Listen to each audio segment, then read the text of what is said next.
I think the most beautiful thing in life, whatever realm of activity it is when you're living not for yourself, but outside of yourself, and doing things that have more impact than your own life. When you see what has to be done with hunger and disease and people getting killed and all that, to be a bystander is to participate in the criminality of it. You have to get angry about things that are unjust or that you can't tolerate, and you have to do something about it.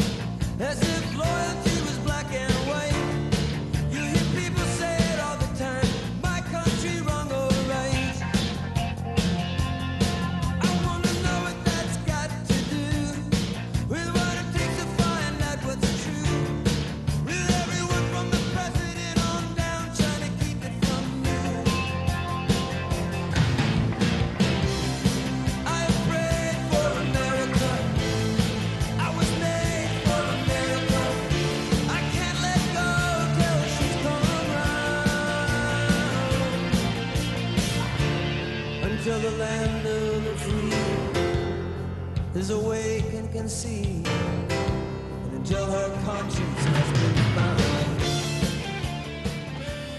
Fighting, demonstrating, working to awaken the conscience of America throughout most of the 20th century, the veterans of the Abraham Lincoln Brigade are the survivors of the 3,000 Americans who volunteered to fight fascism in Spain in 1936, 37, and 38. Who are these idealistic men and women who have been called both courageous patriots and dangerous subversives? My mother was quite a radical. She was in the Garment Workers Union. She took us to the picket lines when I was 5. So we pretty well understood there were struggles, economic struggles and other kind of struggles. Now listen here, folks, and it ain't no joke. We gotta do something or we're all gonna croak. We can't get a job, we've all been robbed. We got no money and the corn's all cob. We've nothing but blues, the breadline blues. On every lot in Brooklyn, they built what we call Hoovervilles, little shacks. At that time, they would take over a whole lot. And everybody would live in camp and bake potatoes in a little campfire. And those are the people that were in the unemployed councils. The unemployed, we call them. Today we call them the homeless. We've nothing but blues, the breadline blues. I was born in a very poor family, very poor. We lived in the ghetto in the Lower East Side of New York. And there were times during the Depression we didn't have enough to eat. I was walking around doing nothing for about 2 months, and my mother said to me, Sam, she said to me, why are you wasting your time? Why don't you do something worthwhile? And I had witnessed in my earlier period the fact that people were put out on the street with their furniture. If they didn't remove the furniture, the sanitation department would come after 24 hours and take their belongings away, and then there was no hope, nothing where they couldn't go anywhere. So I decided to, that I was going to do something worthwhile, and I decided to go up to what was called the unemployed councils in that area, and there were 60 families that had eviction notices in that area that we had collected up, and we took them all down to a school where they had the welfare offices located, and we demonstrated. But it seemed that at that time the police were not restricted in any way. They just walked in sometimes, they just attacked you to break you up. And they arrested me because I was the leader and I was the spokesman for the group there. And these 60 people, as a result of this demonstration, their rents were paid. See, we did accomplish that, but I went to jail for it. Radicalization, so to speak, of my family, of myself, came from the social conditions that existed around me. My family on home relief, all the indignities that went with it, the demand for unemployment insurance. It was not just an abstract ideological thing. It was bread and butter. It was potatoes and herring, and God knows there was food on our table. You didn't have to be such a big politician to understand that you got to fight for some kind of job and some kind of food, you know, some kind of sustenance. But a lot of the people, they would join the unemployed movement, you know, and they would say they were communists. But what they did later, they made it so impossible to belong to an organization, because to be organized was a great sin. To be, you know, together, black and white together, that was a sign of trouble. In those days, if you were politically aware, you were a socialist or a communist, or you were nothing. Social Security, unemployment, that's where all the activity was. In 1927, we were living in a plush apartment in New York and well furnished and everything like that. We had one of the first radios. My father had a car and all that, and then the roof fell in, and it fell out, and the next thing I know, we couldn't pay the rent, and I was going down to the store, and my mother wouldn't go in and get credit. We went on relief. During the Depression, you know, we had some people estimate as many as 15 million people jobless. I went to a meeting, and when I got up to speak, I told them that we're urging Congress to pass a law for unemployment insurance. And somebody said, "You mean you want to get paid when you're not working?" I says, "Yes, when you're unemployed, not due to your own fault." "Oh, that'll never work in the United States." So I posed a question. I says, "I came up here, I saw the mules that were working in the mines, in the field grazing, fattening up. The coal company is fattening up the mules for whatever it's going to be one day, hoping to either use them or sell them. But the miners who work in there are not out in the pasture where they could eat. They're not horses. So if it's right for the horses to be taken care of, or mules, what about human beings?" The President appoints the Secretary of Labor to head a committee to develop a national Social Security program which shall embrace and cover the hazards of old age, unemployment, the handicapped, and children. There follows the most comprehensive effort to improve working conditions ever undertaken by any nation. Nobody thinks how this was brought about, how it was done. They think that some politicians in Washington just set out and did it. They did it only because of the tremendous demonstrations and pressures throughout the country.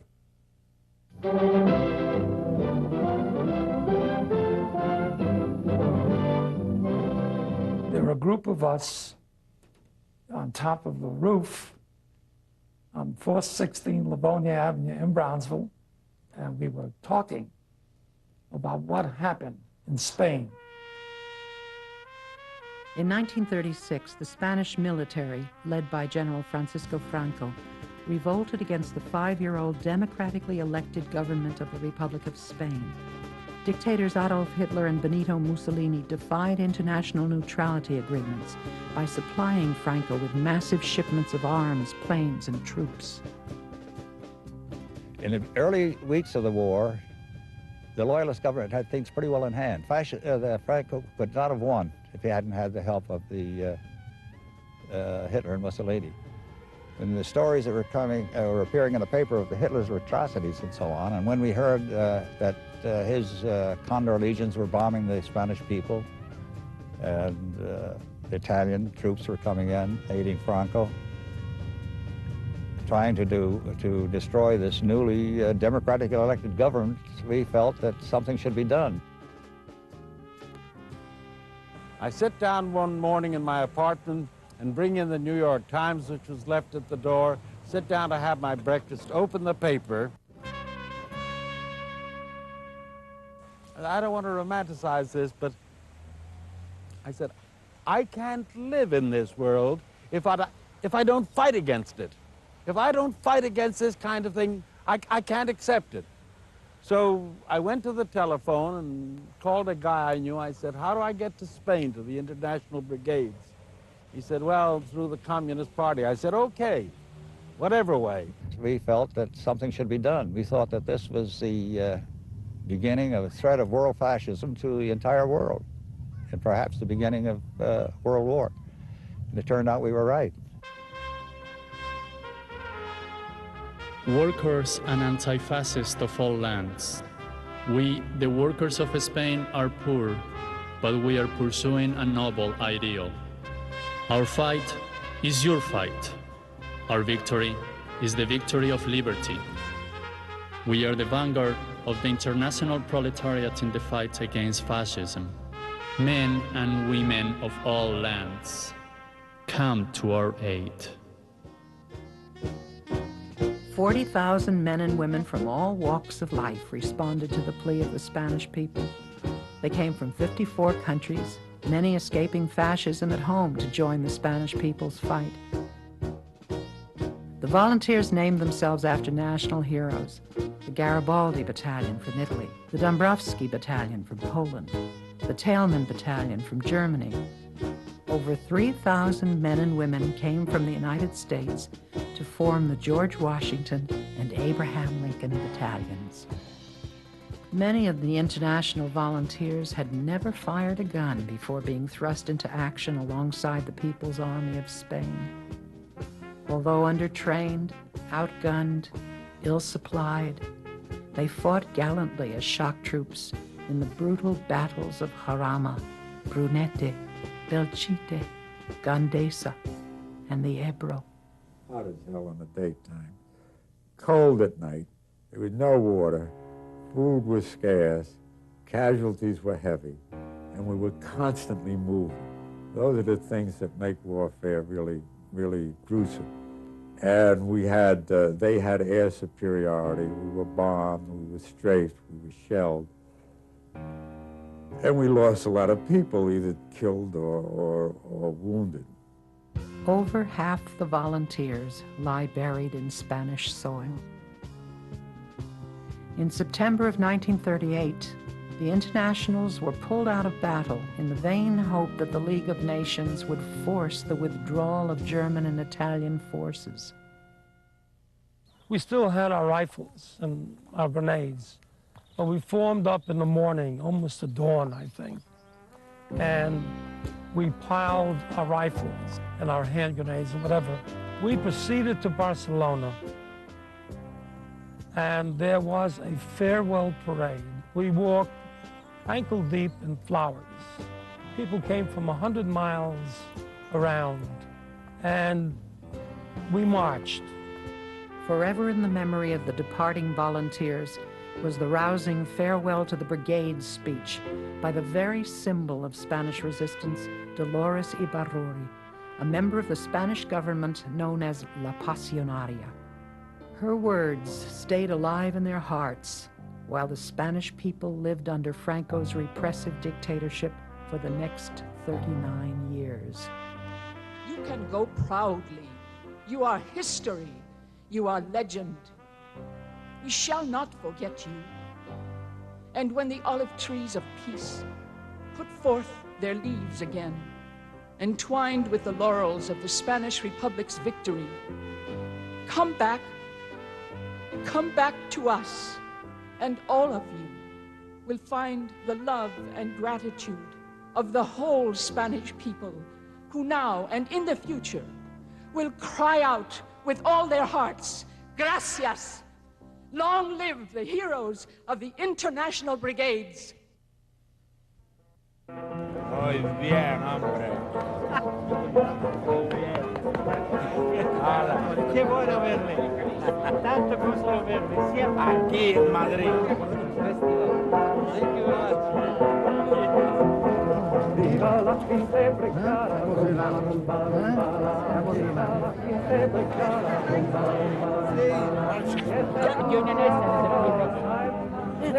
She fought, you know, in the Thelmas as a soldier with a gun over with a gun. I wasn't in any battles. I was a mechanic in the Albacete repairing military vehicles for the front. And by the way, a Spaniard came up to me a few minutes ago and he says, "Is your name Noble?" And I said, "Yes." He said, "Were you in Albacete?" I said, "Yes." And he threw his arm around me and started crying. He said, "You fixed my truck many times." What's your name? Bill Van Felix. I was transmission. Van Felix. What a poor memory you have. I'm Sal Salzman. I said it again. God I was damn it, wondering I if you thought. were here. You know, I was That's looking right. forward to... Well, many years have passed. I would never recognize you. I thought it was something But I'm about just the as face. good looking as I used to be. Yeah, but a little more And I thought- seasoned. Are A you little more kidding? seasoned. No, I'm the very same person I used to be. Once anti-fascist, always anti-fascist. That's for sure. So when do we meet, the Passionary? You know? Well, I'll tell you. The 18th of October. Yes. Last time I heard her speak was at the end of the Barcelona farewell, where she asked us to return to free Spain. Well, we did return, and she's aware of that. That's beautiful. Gracias. ¿Cómo te sientes al ver a los camaradas de las brigadas otra vez en España? Tú que les dijiste volver. Pues muy contenta porque los vuelvo a ver y sé lo que son de valientes y de heroicos. Women of Spain, she would say, hold your children tight and no pasaran, no pasaran. She mobilized us. She was a symbol of Spain. And that's why when I had the opportunity to be with her alone, it was a phenomenal experience.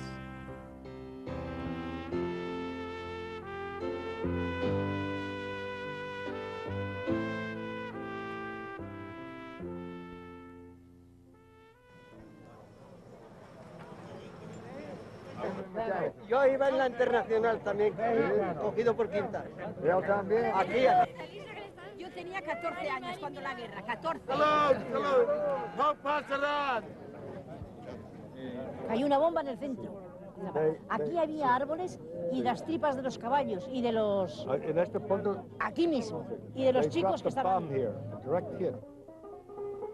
When I think of the struggle in Spain, when I think of the comrades who died fighting against fascism, nothing takes the place of that bittersweet memory that touches my heart so deeply.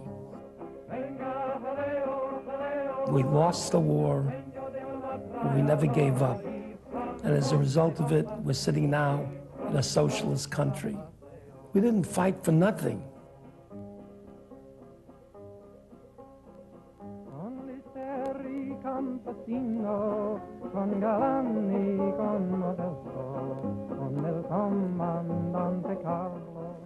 And there's a wheat field in front of Cañada that we had to cross.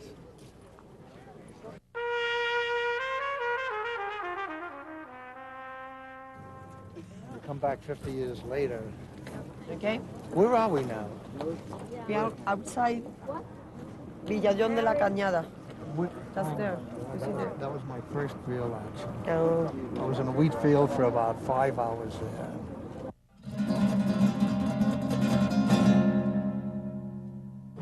The fear was so strong while I was out in the wheat field being fired on for about 4 or 5 hours that I made up my mind, when I get through today, I'm going home. I'm not a soldier. It's too much for me. It's the only time I ever thought of it. I went through action after action, never felt that way again, but perhaps it was because it was my first facing death, fear, thinking I only had a few more minutes to live.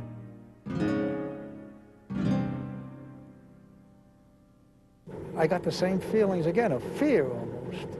It's a horrible feeling, and it's the reason I didn't want to come here. But my family is here, and then the reason I did come was to honor Oliver Law, being the only fellow alive who was near Oliver Law when he was killed. I felt that I had to come. Otherwise, I would not have come here.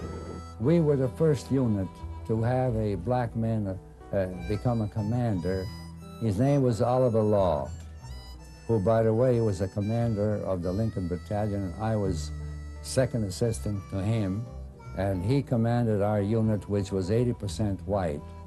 So we sort of broke the color line, and he became the first captain commanding white troops in the history of the United States.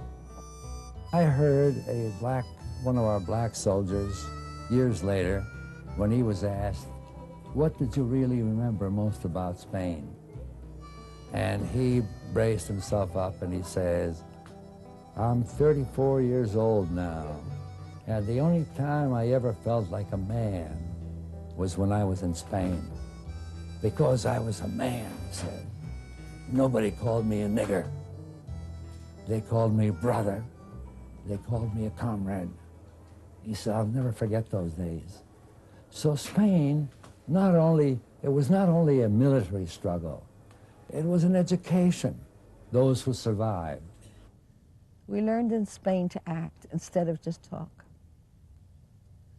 And I think that's a very important thing to learn, because there's nothing more significant than taking an action against something you find intolerable. And then you don't feel powerless.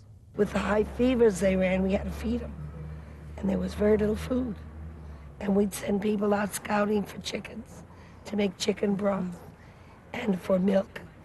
And the damn chef downstairs would put old aceite and fill it with oil. And he'd water the milk, and we couldn't feed it. And we spoke to him. I went down and spoke to him 2 times. The 3rd time, I got violent. For the first time in my life, I went down and I picked up his butcher knife. And I said, "You see this knife? I'm going to cut your throat from ear to ear if you ever put oil in our soup or water our milk." And he never did again. I was a nurse. I had something that they needed, and I was with them, and I thought that I should go help them. And the whole question of fascism was a very important issue.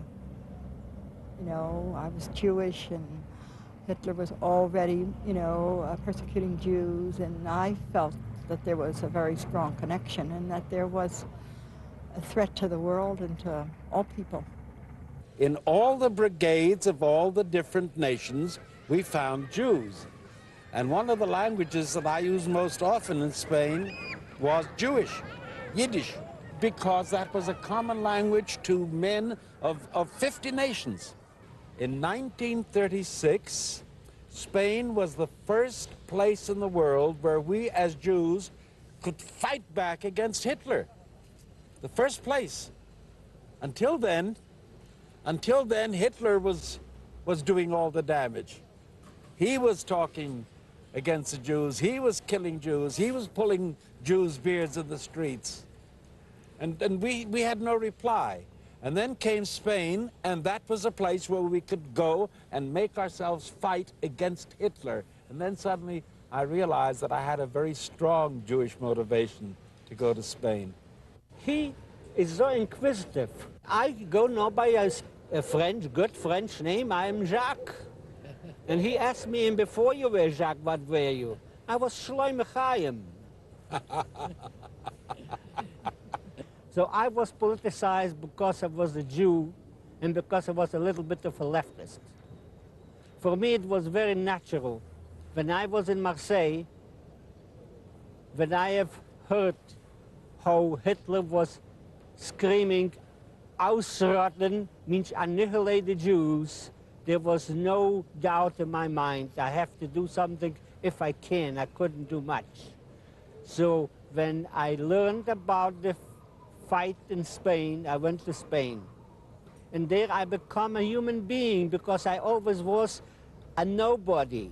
The police was after me. The government was against me. And in Spain, all of a sudden, I'm somebody. I'm a part of an army, and we are fighting. And it was a tremendous feeling. Neither a hero nor a coward. Siendo un héroe, no un cobarde. I was a pianist. Yo era un pianista, who learned about oppression que aprendí de la opresión, acerca de la opresión, at a very early age, cuando era muy joven. Because for years, porque durante años, I was the only Jewish child, era el único niño judío, in my hometown, en mi ciudad natal, and it was impractical to fight back. Y era imposible, impracticable luchar contra ellos. So, with the rise of fascism in Spain, con la subida del fascismo en España, I was grateful. Estuve agradecido for the opportunity, por la oportunidad, to fight what I had found no way to fight at home. Para poder luchar cuando no podía luchar en casa.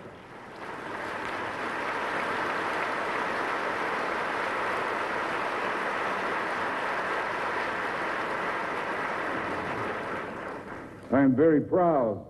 Estoy muy orgulloso to have served with the International Brigade, de haber servido en las brigadas internacionales. And though I went home with one hand, y aunque volví a casa con una sola mano, I gained more than I lost. Gané más que perdí. Thanks to the Spanish people. Gracias al pueblo español.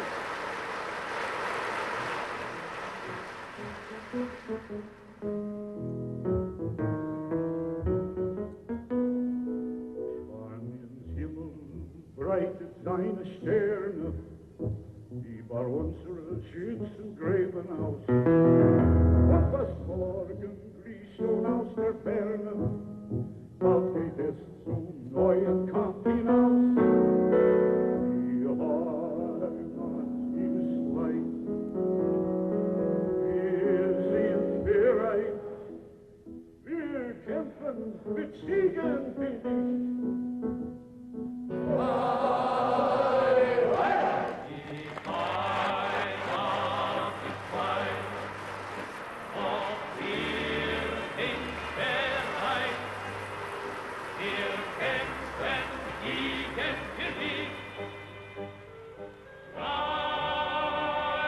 I think all of us felt the same way, pretty much.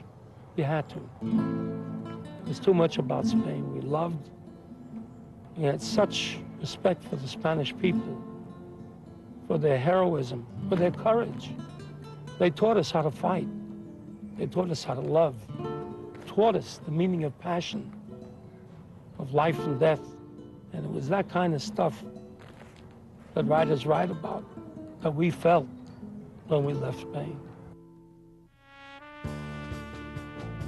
Despite an exuberant hero's welcome from their families and friends when they returned home, the veterans of the Spanish Civil War were punished by the United States for fighting for a foreign government. Their passports were revoked, and they were considered suspect for their militant anti-fascism. When I got back home on American soil, the first thing we did, we organized the Veterans of Lincoln Brigade, and we were a unit, and we conducted our activities right along, and we supported the political prisoners. We sent money to them. We sent clothing to all through the years. The veterans' support for the Spanish people continued, and in the years before the United States' entry into World War II, they also took on problems at home. Taking their politics into their workplace, they became active once again in labor and union organizing. The first thing I joined was a union at the hospital. It was, shocking to the director of nurses. She called me in the office. She wanted to know why I joined. She didn't know about my mother and my background. I told her I felt that it was very important for working people to have an organization that protected them. And she had a fit. Wherever I was interested in unions because I had this in my schooling. I had a lot of background in this whole business of the class thing. And not many people had that, you see, because they discouraged that everywhere. You couldn't talk about organizing because I had an uncle, he was they were trying to organize on the railroad. And he lost his job, and that was a very good warning, if you get involved with the unions, you can lose your job and all of this. But that didn't discourage me. I was hired by the Leather Workers Union, CIO, I went to Chicago. Organizing then was, was a different kind of baby. You had to be an idealist. You had to be ready to get your head busted. And and a lot of people with strong ideals were the initial organizers for the CIO.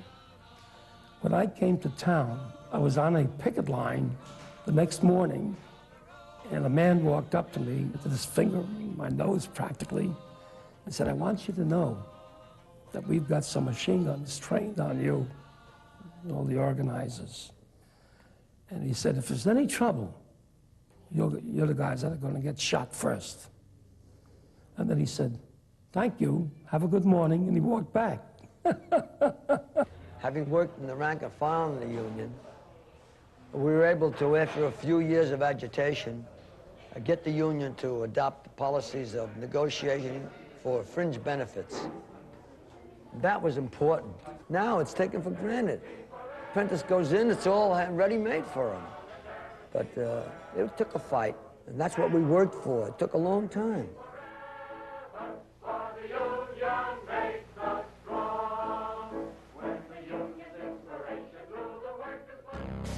As the Americans who went to fight in Spain had predicted, Hitler's Nazis marched through Europe, and neither the Munich Pact nor the Hitler-Stalin Pact prevented World War II.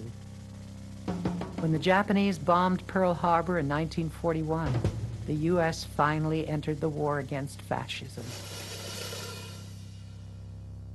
The war was underway, and I felt rather useless organizing. I wanted to get back into the anti-fascist war, because as far as our thinking is concerned, Spain was the beginning of that war. And now I wanted to get into this part of the war where my whole country was involved. There was no question that there was a policy that no veteran of the Lincoln Brigade was to be trusted behind a gun. My experience was being called down to a naval intelligence officer's room, and he interrogated me. The first words were, "Are you a member of the Communist Party? Who paid your way to Spain?" I mean, they had all that information. He says, "We have just the job for you. You will haul piss and shit for the rest of the war. We're putting you in a medical corps, as far away from combat as possible." I didn't want to apply for officer candidate school because some of our guys had already been in officer candidate school and had been bounced out even in the 13th week after they had their uniforms and bars, even though they were in the top 10 of the class, on orders from Washington. No commission for these guys who were in Spain. We were premature anti-fascists. This was on our Army record. PA. I was told by someone who was in intelligence after the war that they had a little faint blue stamp in the corner of each of our records, which in essence said subversive, dangerous, untrustworthy, something to that effect. My commander called me in. He pulled out the American flag from his drawer. He says, "Is this your flag? Do you believe in it? Will you defend it?" I said, "Yes, sir." And he put it back, and he said, "I don't know what those son of a bitches in Washington are talking about." As the war escalated, many Lincoln Brigaders were called into combat. Some were specifically recruited to contact the partisans, the underground fighters behind enemy lines. Many of the partisans had also fought in Spain and knew and trusted the Lincoln Brigaders. Black veterans, however, found that the armed forces were as racist as ever. World War II was all black soldiers and all white officers. There was never any integrated military outfits, never. They didn't have in the United States Army, they didn't have the same kind of a thing that we had in the Spanish Army. In Spain, you want the guy that knows something. That's what you're looking for. So if a guy has something to offer, by George, he's the guy that gets the job, you know? And it was, I don't know, you have to be stupid not to understand that this is a question of life and death. Even though they faced discrimination because of color and politics, The Lincoln Brigaders served their country with honor and heroism on every fighting front. Many won medals and honors. 400 survivors of the bloodbath of Spain were killed or wounded during the continuing war against fascism. World War II brought death to fascism throughout most of Europe, but Franco continued to rule with absolute power in Spain. His position of staunch anti-communism appealed to the United States and its European allies. This was a bitter disappointment to the anti-fascist veterans of the Abraham Lincoln Brigade, who never stopped supporting the underground resistance to Franco. During the Franco years, I often wondered, it was taking such a long time to get rid of him, that I often said to myself, will I ever live to see the day when I can go back to Spain? Will there be a democratic? Will I ever live to see when Franco is gone? And that was in the minds of most of our people. And I'm very happy that we were able to come back to a democratic Spain, something which we wanted for 39 years, that Franco was in power. And when the day I came off the plane, the first trip in '80, I just got down on my knees and kissed the earth.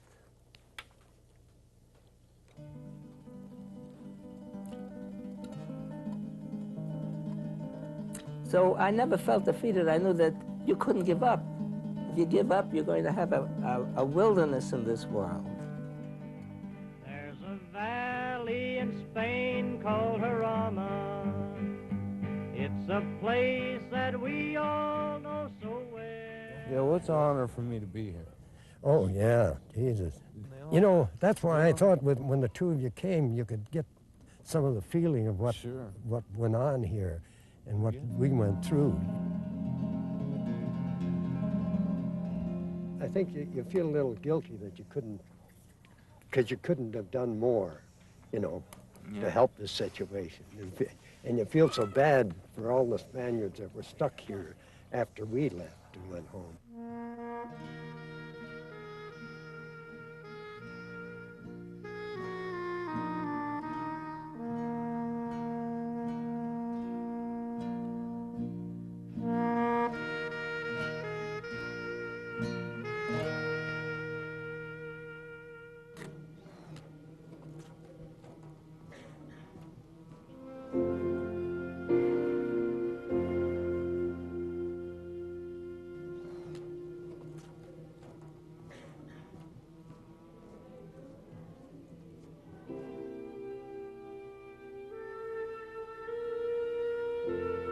It took us 2 days to go from that section all the way up to the last spot we got here, before we stormed the church in here. Yeah, I remember I went over in about 1 minute.